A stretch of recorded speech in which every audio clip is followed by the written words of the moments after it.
Hindi cinema के बीते हुए दिनों में लौटने के लिए इस चैनल को सब्सक्राइब करें और बेल आइकन भी जरूर दबाएं ताकि प्रत्येक नए वीडियो की नोटिफिकेशन आप तक पहुंचते रहें।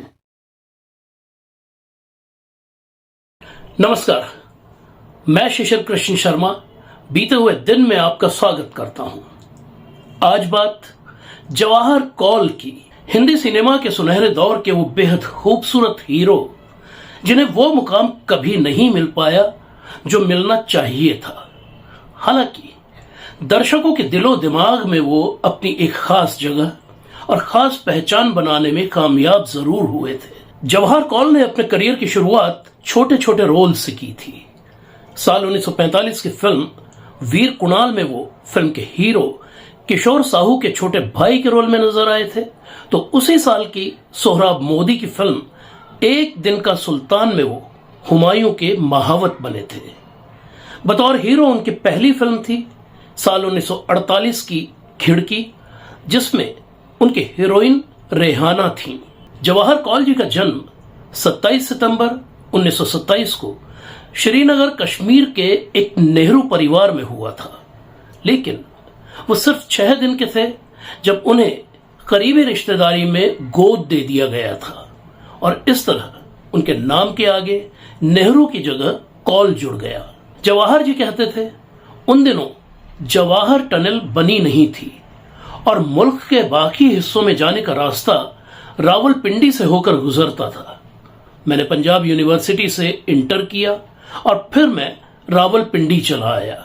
जवाहर जी को फिल्मों का बेहद शौक था और वो खुद भी एक्टर बनना चाहते थे, लेकिन उनके पिता फिल्मों के सख्त खिलाफ थे।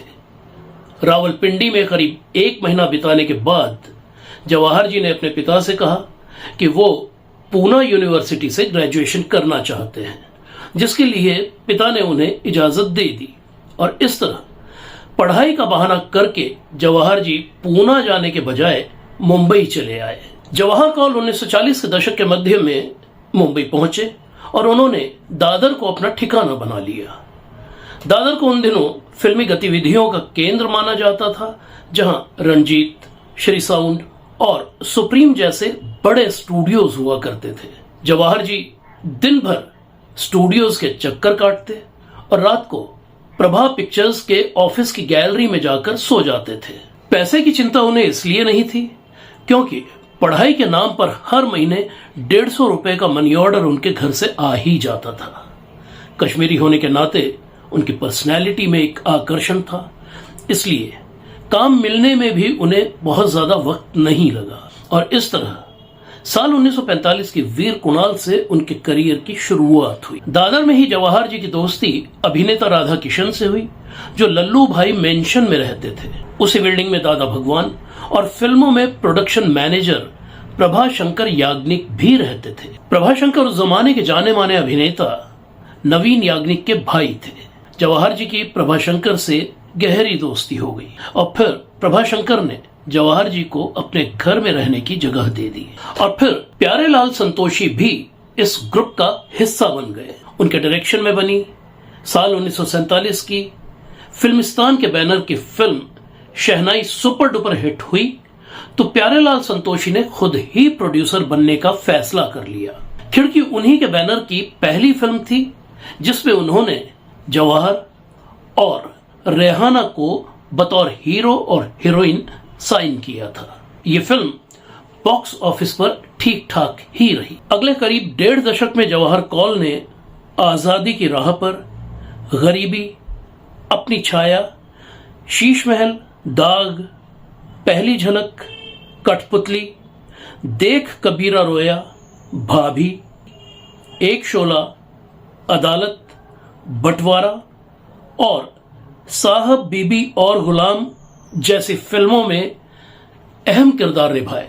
उन पर फिल्माए गए 2 गीत आज भी अपनी ताजगी को बनाए हुए हैं। साल 1957 की फिल्म भाभी का श्यामा और जवाहर कौल पर फिल्माया गया छुपाकर मेरी आंखों को वो पूछे कौन है जी हम, और साल 1961 की बंटवारा का जबीन और जवाहर कौल पर फिल्माया गया ये रात ये फिजाएं फिर आए या न आए, आओ शमा बुझा के हम आज दिल जलाएं।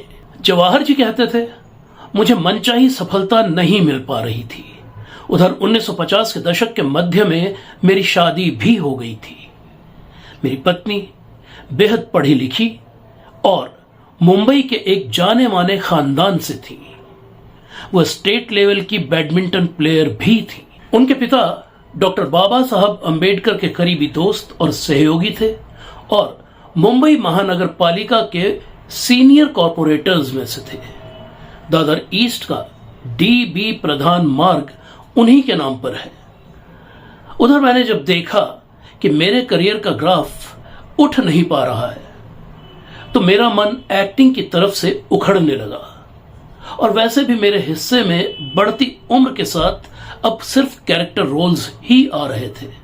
ऐसे में मैंने एक्टिंग को अलविदा कह दिया। जवाहर जी ने बतौर कैरेक्टर आर्टिस्ट पापी, मुक्ति, प्यार का मंदिर, प्यार का देवता और आखिरी बदला जैसी कुछ फिल्में की।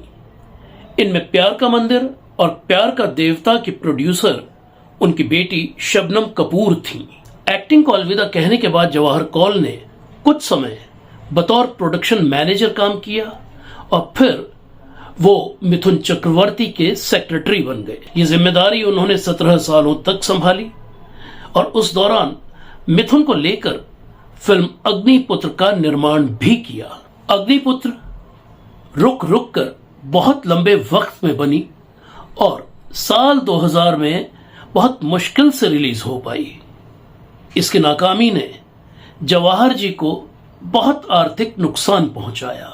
जवाहर जी से मेरी ये मुलाकात साल 2011 में अंधेरी पश्चिम के यारी रोड के उनके घर पर हुई थी। उनकी पत्नी श्रीमती क्लारा कौल का निधन 29 दिसंबर 1999 को हो गया था और सिनेमा से जवाहर कौल का रिश्ता टूटे हुए भी बरसों बीत चुके थे। 4 बेटियों और एक बेटे के पिता जवाहर कौल के बेटे अजय कौल का यारी रोड पर ही चाइल्ड वेलफेयर सेंटर नाम का अपना एक जाना माना एजुकेशनल इंस्टीट्यूट है। जवाहर जी ने बरसों पहले ही मीडिया से दूरी बना ली थी और इस इंटरव्यू के लिए भी वो बहुत मनाने के बाद ही तैयार हुए थे। वो कहते थे, ऐसी कोई भी यादें नहीं हैं जिन पर बात करके खुशी मिलती हो, इसलिए जो बीत गया उसे भुला देना ही बेहतर है।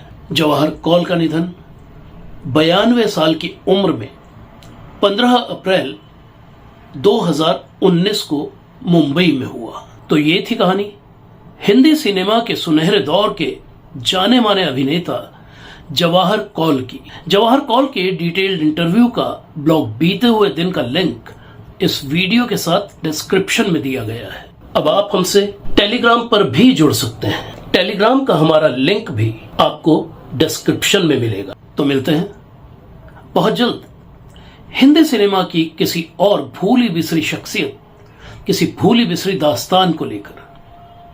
तब तक के लिए इजाजत दीजिए। नमस्कार। ब्लॉग बीते हुए दिन अब किताब की शक्ल में। डिटेल्स इस वीडियो के साथ डिस्क्रिप्शन में देखिए।